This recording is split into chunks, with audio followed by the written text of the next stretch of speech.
I thought about making a new rule in the subreddit. Anytime you guys refer to me, you always have to put like, peace be upon you. No, fuck. I remember reading it a ton in Bin Laden's Fatwa against the United States. What was it like? Every time he says Allah, he says like peace be upon him or whatever. You guys need to say that every time you mention my name in the sub. That needs to be a rule. Glory to his name. Yeah. I don't know if that's too much.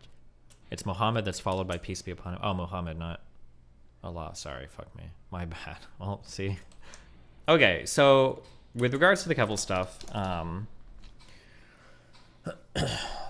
there's a couple different ways I think to engage with Keffals in ways that I haven't in the past. Where we're gonna modify the way that we approach doing online engagement with people. We're gonna modify the way that we do online engagement with people. So something that I've said before is that typically if I'm doing online content, when there are people like talking about me on social media, I usually don't encourage people to like brigade because I think it's cringe. But I've noticed that people like Vaush and I guess Sneeko and Tate and all these other people, I think they take the exact opposite approach. And I think that it's probably a better approach, at least in certain instances. So like, I think if people are out there like tweeting like crazy shit, like Destiny's transphobic and blah, blah, blah, it probably is worth it to have a bunch of people in the replies being like, no, he's not, like cringe shit like that, as cringe as it is, because I think that when I look at Keffals and I look at her Twitter behavior with the way that she tweets stuff and deletes stuff and everything, I think that people like that are actually really sensitive to feedback, and I think that other people actually notice that type of feedback. So if people like Keffals are out there tweeting like Destiny's a transphobe, and most of my fan base is like, oh, well, we don't engage with Twitter like that, that's cringe, and all of her fan base is like, yeah, he is, he's super transphobic, blah, blah, blah, blah, probably ends up making me look bad inadvertently. So we're probably going to be, we need to be more, I think we need to be more proactive on social media. Keffals blocked almost all of your followers. Yeah, but you see that like there are replies and stuff that you can like get on and everything too. But I think this is something I didn't notice before, but I think that's part of why she does that. I thought that she was being like really petty before with like, oh wow, she's blocked all of my followers and everything because she's like so salty. But I don't actually think that's it. I think it's part of her media strategy. When she tweets out like really what are a bunch of like lies and false accusations and shit and disinformation about me, or anything really, when she tweets that out, her goal is that under every single tweet, she wants to have like, she wants all of the engagement to be going her way. And I notice sometimes that when she tweets and it's not going her way, she is very quick to clear the tweets out because she doesn't like the engagement that she's getting. So I think that's one big change that I want. Probably not forever, but at the very least, I think that's one start. She wants to control the narrative at all times. Yes, which is very difficult for her, or she has to be very careful when she's controlling the narrative because she's lying. So it's very easy for her to get like fucked if she loses, like all she has is the narrative because she doesn't have the facts, right? So if she loses control of the narrative, she's lost everything. Be clear that when I say this, that doesn't mean I'm not looking for like hate speech or like weird transphobic shit.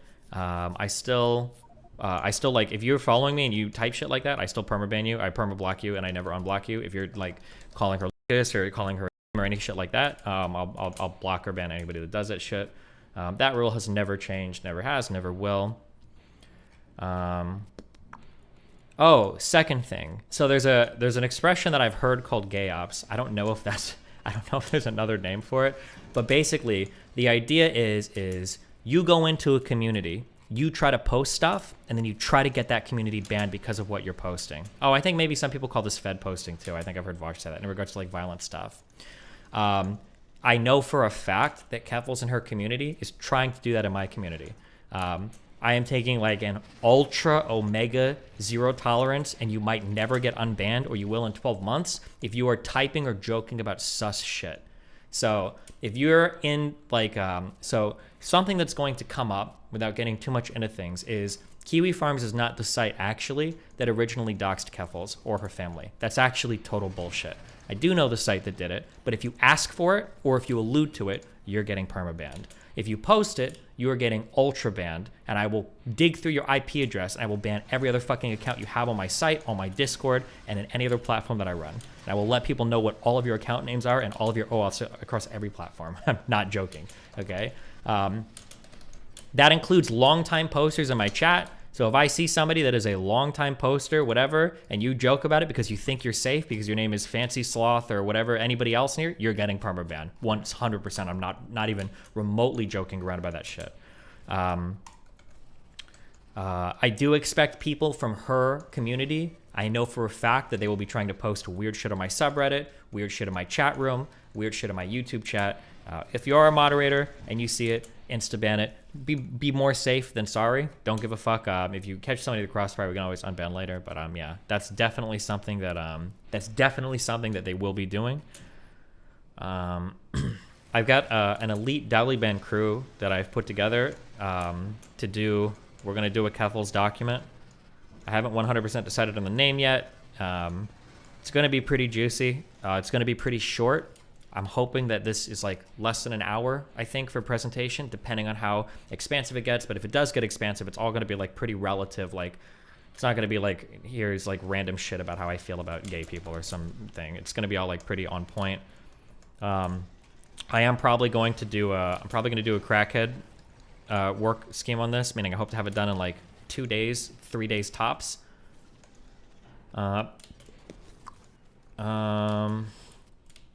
Probably present that in 2 or 3 days. I'm trying to make strategic decisions right now on like which journalists I want to work with on this. I have at least one that's reached out to me that is a little bit sketchy, but he's a huge fucking name. But I don't know if that'll be used to attack me more or not, but I'm not sure. We'll consider that. Trying to think of anything else. If you have more information relating to any Keffals stuff, I've had a few people reach out to me. I have had a couple people reach out to me with like nuclear level shit, like worse than probably anything I've ever covered before on anybody. But if you're going to message me with anything, no offense to anybody that does, I need a lot of proof. I know there's a lot of people from a lot of different sites that hate Keffals, and I'm not going to post shit that I don't know 100%. It's your word against hers is not going to be enough. A couple of shoddy screenshots is not going to be enough. So if you are wanting to bring forward some like nuclear level shit, I'm going to need some nuclear level evidence. If you have any information, when I say information, I mean like harder to find information, not like obvious shit that is one Google search away. But if you have any more information related to like Chloe, Julie, or Near, feel free to shoot me an email on that too, because that's also stuff we're going to be going over. Because I think there's some really relevant stuff related to that too. Trying to think of anything else. We've got keep your eyes open for people trying to post dumb shit to get anything banned. Where would we send it to? You can DM me on Twitter. You can shoot me an email. Don't post it in the sub. Yeah, just DM me. We do know that Keffals does read my sub actively because we've seen updates to different things she has that shows that. So don't post anything to the subreddit, just email it to me. If someone sends you info, are you promising to not leak sources? If you send me info, yeah, I would never leak a source on anything. People have already done that before me. If you don't trust me on that, I mean, that's you, but I have never leaked anything like that in my entire life, unless somebody starts leaking shit about me first. I'm pretty trustworthy, I think. What makes you think the document will be so undeniable that they won't be able to ignore it and not address it in any meaningful way? A couple things. So one, internet strategy. So Keffals is actually a relatively low impact person. She just manages to stir up a lot of drama around her narratives, but she is unbelievably unlikable. And she's a bad communicator, and she's pretty stupid. So like the way that this carries over is that like she stirs up a lot of attention on Twitter because of the narratives that she sells, but she doesn't really have like a big dedicated following anywhere else. Like she doesn't get any YouTube engagement. Her streams are like pretty meh. She's got like 1,000 viewers, which isn't horrible. Yeah, the only way she really stays relevant is through conflict that is heavily identity based. Like nobody gives a fuck about Keffals. People care about the trans activist who's getting doxxed and harassed, but they don't actually care about her. They don't like her or know her. And when she talks, she's like just very stupid. She's like stumbling over herself constantly. So I think that Keffals tries to keep herself alive through conflict. And I think as the conflict kind of ebbs and flows, she's basically always like seeking new targets. Like she's looking for new people to glass, basically. Because if she's not like destroying something, then she just has nothing. So I think with that being said, I think that I've watched the way that she appears in other communities. It even happens in Vaush's community, and it happened a lot in H3H's community. I think that this is part of my new Hopium arc that I've been on for like the past few months. I think there are a lot of people. I think that when we look at certain narratives, especially around like trans activism, we kind of assume instantly like, oh, it's auto lost. Oh, trans narrative, we lose, right? But I don't think that's true. I think especially around the Keffals stuff, I think there are a lot of people that genuinely just want to know. There were a lot of people in the H3H3 subreddit. I even see them in Vaush where people are like, what? So why do people hate her so much, or what's going on? I think people are genuinely asking these questions. I think if you could point them to something and say like, hey, like, here you go. I think it would actually be really helpful. And I don't think that that type of thing exists right now. All you can really point to are like tweets or random Reddit posts or random YouTube videos, and it's not very satisfying, I don't think. So that's another reason why I think having like all of the information like compiled in one area I think would be really helpful. Seems Vaush's sub is turning on Keffals now. It's always hard to tell. Vaush's sub has always been kind of iffy on her. I can tell. But there's a couple ultra dick riders there that push Keffals shit really fucking hard. It's super cringe. I know the guy's name, or like I know his profile pic if I saw it. Oh my god, it might be a mod. I don't know, but Jesus Christ, he rides so hard. Oh, it's this guy. Beginning pattern. This dude is such a Keffals stan. It's actually embarrassing. Oh my god. Oh no, wait. He defends me here. What did he threaten to do that? Wait, is it not this person? I swear to god I recognize the thing. Hold on. Maybe he's just like a Destiny hater, but he's not a Keffals defender. Let me check. No, he does, but I don't know why he does it here. Oh, weird. That person is unhinged, but they hate you a lot. The Dino Dad person is insane. One of our subs gave up and started defending him. Shut the fuck up. Oh, wow. Wait, maybe Keffals went too far even for this person. Holy shit. Oh no. Wait, is this a psyop or is Keffals going? Because I know I've seen this person shitpost about me a ton on Vaush's subreddit. Looks like this thread got brigaded by his fans lame. The two bows are sure, but I'm the polar opposite of a DGGer. That's true. I know, I recognize your name, true. There doesn't seem to be any hard evidence yet, but I would take her word over Destiny's any day. I generally trust her, but this is an accusation I would proof for, even for my closest friends. Ooh, uh-oh. Okay, maybe she's going too far. There's a lot of people shitting on Keffals on the H3H sub. Yes, true. There's like, I can see the jerk waves. I can see them coming and going, okay? I know there's like a wave against her right now. And I know that people are just like they're looking for the right Morty to come up and lead them to salvation. But I think it's pretty time sensitive. So like I said, within like 2 or 3 days, I think I want to have this done. A couple people are asking me about the court case stuff. Okay. So I'm in talks right now with 2 lawyers, but I think people are a little bit sketchy because of the internet nature of everything that's going on. If you know any litigators in Canada that do, I've reached out to a couple legal firms as well, but I'm waiting to hear back responses. I don't know if fucking people are just busy in Canada with legal shit right now, or if the online nature of everything is just too spooky. If you know litigators in Canada that sound like they'd be up for this, I'd prefer somebody with some trial experience that has like litigated similar cases to this. So don't email me somebody that does like a lot of real estate law that's a fan, no offense or whatever, but like, so somebody that has like some experience, preferably in like some kind of online defamation stuff. And then also like, I'm not trying to shit talk anybody, I swear to God, but like actual lawyers that are in practicing firms right now, not like people that do stuff on YouTube. I'm not shit talking YouTube people. That's really cool if they do that. But like people that have like ongoing like experience and everything and are like current litigators that are currently practicing and everything. If anybody knows anybody like that, I've had a few people reach out to me that have sent me pretty helpful emails. But yeah, you can keep shooting those emails and then I can like forward it around to see like who's interested. Obviously, I would be like a paying client. I'm not looking for like freebies or handouts or anything. But yeah. He literally made new accounts on Twitch and even tried to butt in on other streamers trying to work his way back in. He's done this before on multiple levels. He's done it for years on multiple platforms. When you guys see shit like this, you should say something. What other accounts has he made on Twitch? When have I ever done this before? See something? True, that's the new policy. See something, say something, guys. They mean the accounts of Vaush and Hassan, true. Is there any way for us to help in general? Yeah, if you see something, say something. Unironically, if you see people spreading bullshit or lies or misinformation, you should post about it. Or call them out on Twitter. Say, hey, that's not true. Or do the debate bro thing. Say, source? Source? Source? Source? Source? Source? Do that. Hit him up with the source? Abba is talking to you in YouTube chat. Why? Hop in Discord. Did Destiny see Breaking Point's coverage of the Kiwi from Saagar? No, but if you guys want, you can link me the... actually, fuck it. Link me the coverage. Why not? We'll do a Keffals day today before I go offline.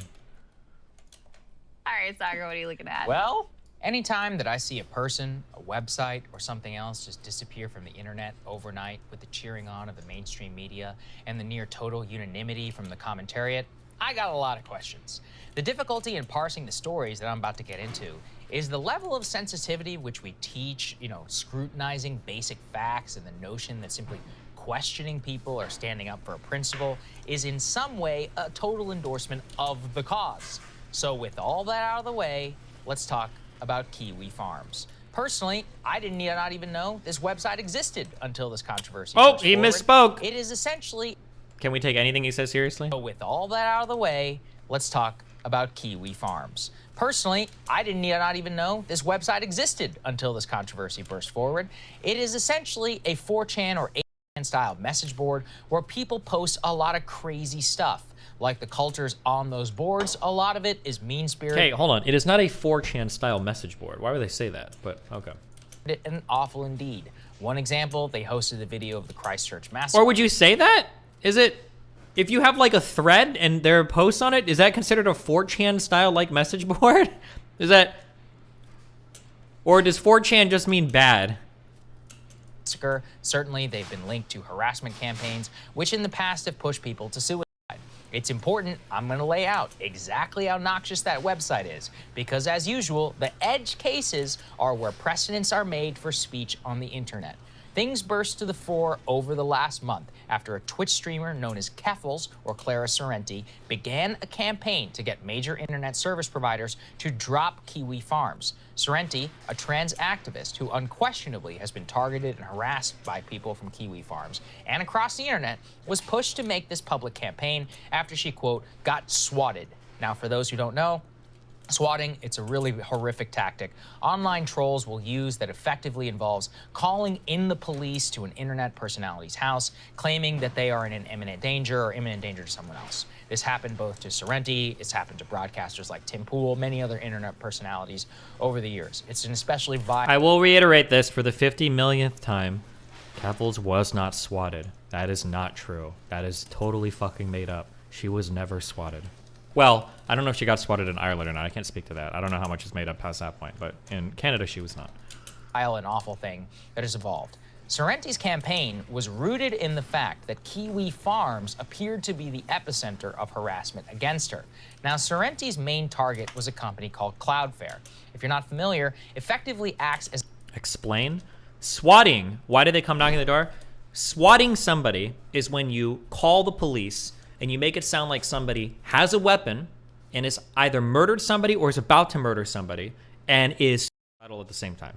The reason why you do this is because police have to show up with no search warrant. They just fucking show up, they're ready to break down the door, and they'll potentially use lethal means because they think there's like a threat there that has some sort of weapon that is like presenting a clear and present danger, and there's like hostages involved. So there's like a time thing, there's a weapons thing, there's like an immediacy, urgency, all of this. That is what swatting is.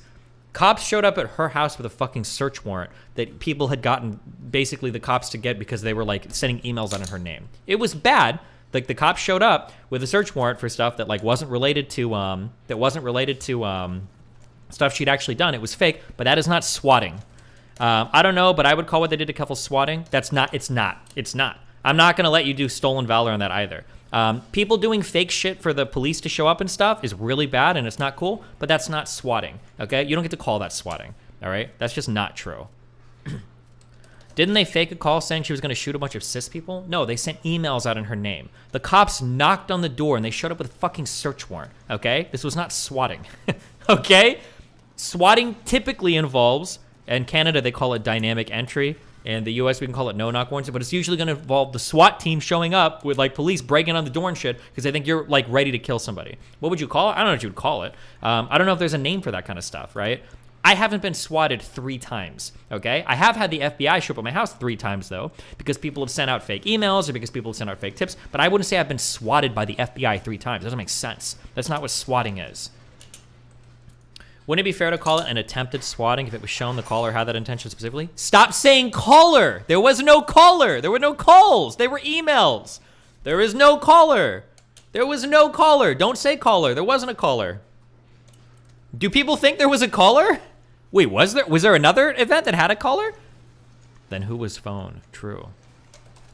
That's all right. It'll all come out in the manifesto. As a security service for websites that prevents it from being subject to denial of service attacks. In the modern internet, it is almost thought of as a utility, as it ensures those websites with high traffic or controversial ones that your service will continue to date has no real market competitor.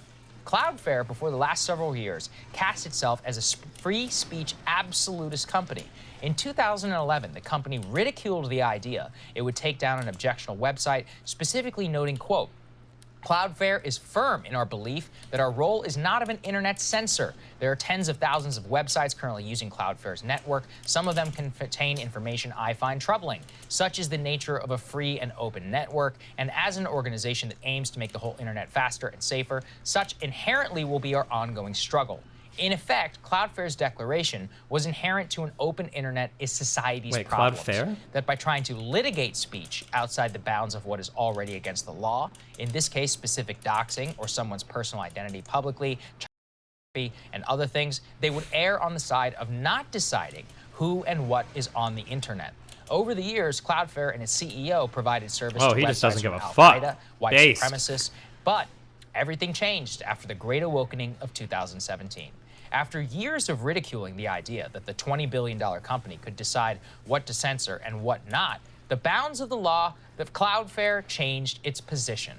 The CEO, Matthew Prince, wrote in 2017 after the Charlottesville riots, he was suspending service to a white website called The Daily Stormer. He wrote, I'm almost a free speech absolutist, and quote, I woke up this morning in a bad mood and decided to kick them off the internet. He underscored, quote, it's important what we did today, not set a precedent. Prince acknowleded that under U.S. law, he is allowed to effectively ban whatever he wants, and noted he probably should not be allowed to do that. It was a major demarcation point for the internet. Of course, it came at one of the most fraught points in Trump's presidency. The entire problem, of course, is that once the seal is broken, despite Prince's promises, it has now happened again and again. Cloudflare next acted when it took down in 2019. The cause for the denial of service was the fact that El Paso had posted his screed to the website before going on his killing spree, and Cloudflare noted that the creator had done so as well. In his decision, here's what Cloudflare said, quote, the rationale is simple. They have proven to be lawless, and that lawlessness has caused multiple tragic deaths. Even if A may not have violated the letter of the law in refusing to moderate their hate-filled community, they have created an environment that revels in violating its spirit. Notice that phrase, even if A may have not violated the letter of the law. This itself is the problem in a whole nutshell. We have one company which is basically capable of this. They started out for free speech. As what happens in societies, there are really some sick and terrible people who use the internet, like exist. And much to the chagrin of many users in the free speech era, as long as those people don't break the law, they don't lose their freedom. Now, of course, it's Cloudflare's right. Under the current system, they can do as they please. And the reason I'm framing things is this way, because getting bogged down in those exact details of who harassed who or who didn't is genuinely beside the point when we're talking about exact policies which govern the entire internet, the method of mass communication in 2022. So with all that exposition, that brings us to the latest episode.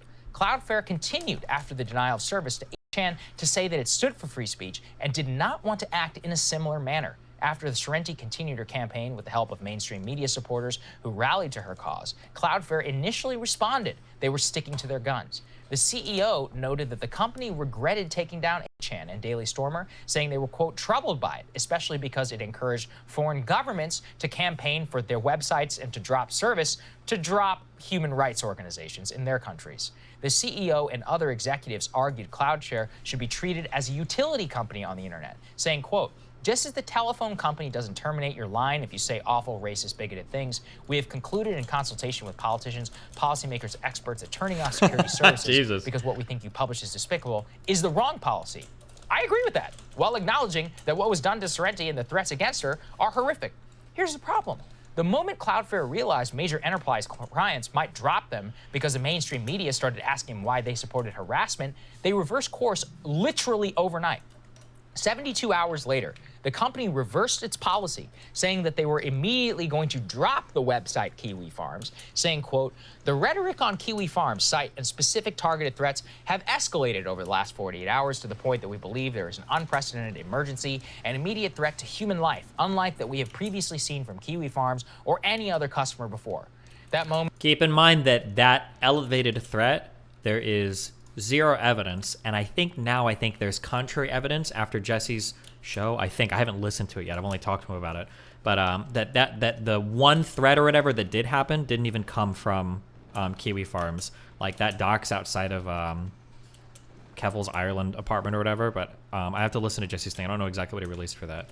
Moment was celebrated by Sorrenti by the mainstream media. They cheered on the decision, including censorship advocate Taylor Lorenz at the Washington Post. The issue is the facts do not line up with Cloudflare's version of events at all. Cloudflare claimed, miraculously, things had changed after it published its defense of Kiwi Farms, citing a so-called imminent threat to human life. But as journalist Jesse Sengel has uncovered, there were exactly two violent threats that were published on this website. Both were immediately yanked down. Sengel's version of events reveals that harassment against Sorrenti was undoubtedly happening, that Kiwi Farms was a major place for it, but that within the bounds of current law, it appeared not to violate it. Here is where I see the problem. Cloudflare, the mainstream media, others are effectively now establishing a new rule for the internet. If you can get enough people to complain, if you can get the media on your side, and effectively if you can claim your life is in danger, whether true or not, you can get a website taken off the internet. Can't prove it, but man, wouldn't it be convenient if that bomb threat was made by somebody in Keffals' camp? Wouldn't that just be so convenient? Now, who knows who actually made it, because, you know, I guess we'll never know. But just to show you how bipartisan weaponization of personal grievance can be, here's Marjorie Taylor Greene also advocating for taking down Kiwi Farms because it may, again, may have been the place where a similar swatting incident was organized against her. But isn't it concerning that such a website exists? Like, why does that even exist? That website needs to be taken down. There should be no business or any kind of service where you can target your enemy. That's absolutely absurd. When removal of websites is on the table, any aggrieved party will seize on it for their own benefit. Kiwi Farms is now dead. That's not really an exaggeration. As the administrator of Kiwi Farm says, it will likely never be available on the open internet again. I underscore, litigating the exact facts of the exact threats belies the point. The point is, this power cannot and should not reside with a single company. And these single points of failure should not be litigated by pressure campaigns and vibes. We need rules, actual rules, laws in place that govern this thing. Otherwise, just as we see with Cloudflare's evolution, the rules simply just change with the times. In fact, after Cloudflare's decision, Kiwi Farms has now been dropped by its competitor. It's been removed from the Wayback Machine, meaning you cannot even read its archive. Iceland seized its domain in the country. Google delisted it completely from search results, and Google Voice has booted the administrator. It's as if the site literally never existed at all because it became a cause celeb online. The First Amendment has 200 years of case law that established the extremely limited exceptions to which free speech is allowed to be limited by the government and authority. This standard has stood the test of time because at times, being uncomfortable for whatever social movement is considered acceptable. Its existence is a recognition that dissent is vital and must be protected. The absence of this law, the existence of the human element, which effectively utilities for being online, leaves anyone who occupies any area of dissent vulnerable to effective disappearance if the right people take notice. I fundamentally reject this framework, and I'm watching in alarm while the rules and the precedents of the internet just changed, marched in a more censorious direction for the third time in the last 5 years. It is capable to understand and acknowledge that while also acknowledging the horrific harassment that was directed at Ms. Sorrenti and many others who are online. We have to solve this problem as soon as possible, because if we don't, the journalists will be in charge. Given how wrong they are, that should scare the living hell out of you. So this took me way too long to get to the bottom of. I'm glad you did. Crystal, I had Cable news is ripping us apart, dividing the country, making it Wow, dividing the country.